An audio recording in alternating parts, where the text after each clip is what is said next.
it's possible to believe that his economic, immigration, and judicial or foreign policy positions matter more than what he's being accused of? Or would that draw a line for you? I mean, you kind of already answered that, but can I get like your viewpoint on that?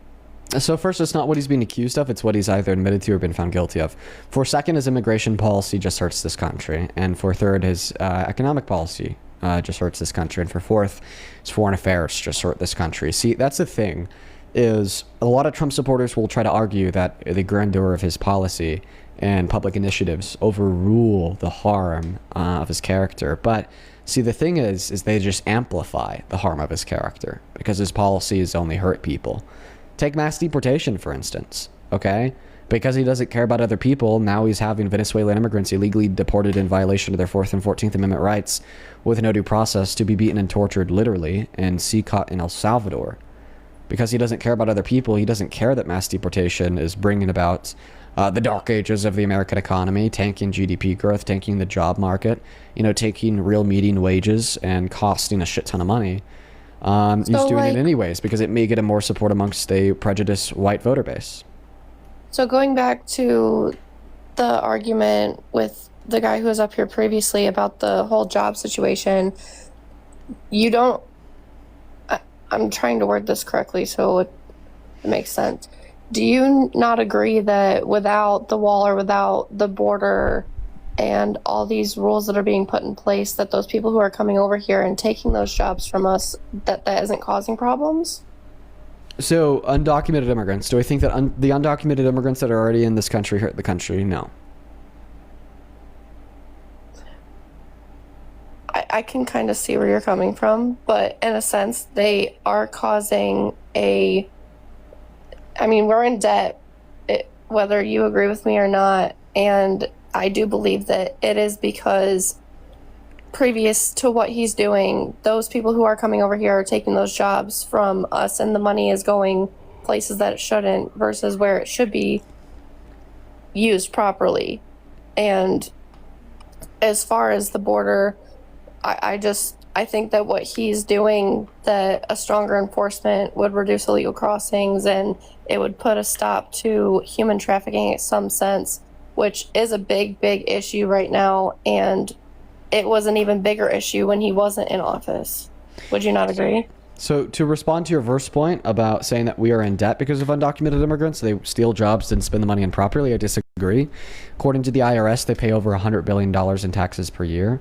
Okay, and according to the American Immigration Institute, they input $1.1 through $1.7 trillion to the GDP per year. Okay, that money goes back into our economy. And then the money that doesn't go back into our economy that's sent home as a form of remittance, okay, is not exclusive to undocumented immigrants. We also see that same thing to be true of legal immigrants. Yet when we look at all immigrants in this country, they're actually significantly less likely to be reliant on social safety nets and more likely to pay more in taxes. And they have generated a $14.3 trillion economic surplus over the course of the last 30 years, and that's according to a study done just weeks ago by the Khalil Institute. That's not left-leaning. In fact, they're right-leaning because they're libertarian.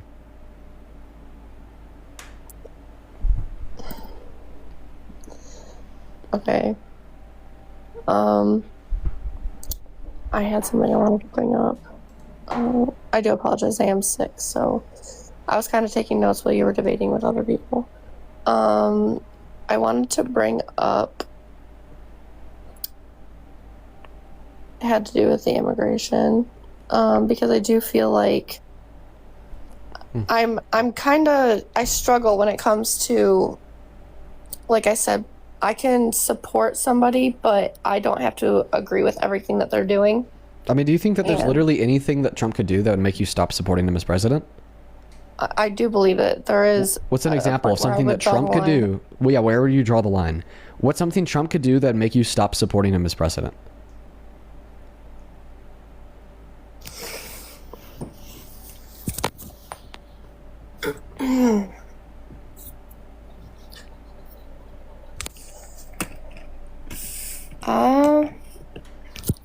I personally, like I had to explain before when I asked if he was actually charged with stuff, I did not know that. And as somebody who was assaulted, that's where I'm like, I'm kind of like, now I feel stupid for being up here. But Yeah, to answer this question, what's something Trump could do that make you stop supporting him as president? It's really hard for you to answer that question. You can't say rape. Okay, he did rape somebody. You can't say murder. Okay, well, what about the 160 girls? No, in Iran? that's exactly where I would draw the line, and I did not know that. Oh, okay. Because as an assaulter, that's disgusting to have somebody like that in office. And I'm a victim of that. I have a child from that. Oh man, I'm sorry to hear that. And like I said, now I just feel stupid for being up here because I did not know that. Well, listen, don't feel stupid for learning something new. All right, I think that we could all learn something new from time to time. I guess I appreciate you for coming up here. Yeah, please go and research that Trump v. E. Jean Carroll rape case. Okay, it's very, very, very important. I will definitely do that. I appreciate you letting me up here. Yeah, you have a good one, okay? You too. All right, we're going to move on to the next Trump supporter here, folks. All right. Who is next? This next guest is named J2 Wheels. It looks like we have a couple people to thank here. We have around 4 people to thank. First and foremost, Miss Nicole. This donation came in around 10 minutes ago on PayPal. Thank you for the $10. That is very, very, very kind of you. Nicole with the $10 says, this is for helping distract me from my heartbreak. My boyfriend left me in a cheap hotel with my belongings in garbage bags. Oh, man.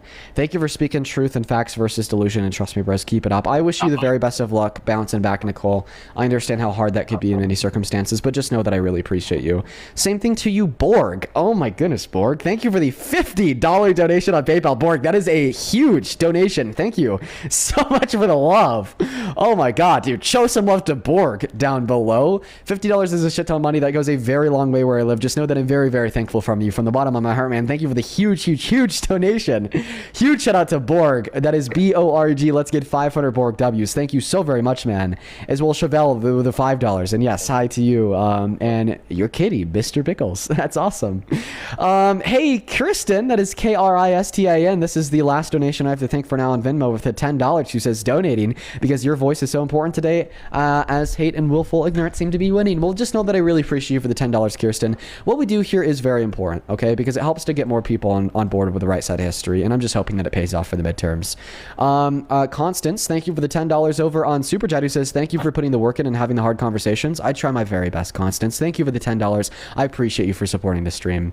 Lord T, thank you for the $10. Beam, thank you for the 10. And with all that being said, we are all cut up on the donors. If you guys do want to support me in the live stream, get a message across, ask a question, or just support us so we can continue to do this for 4 hours a day, 7 days a week, you can find my Venmo, PayPal, link in the bio on TikTok, pin message over in the other place, and right there, Dean Withers without the E in Withers.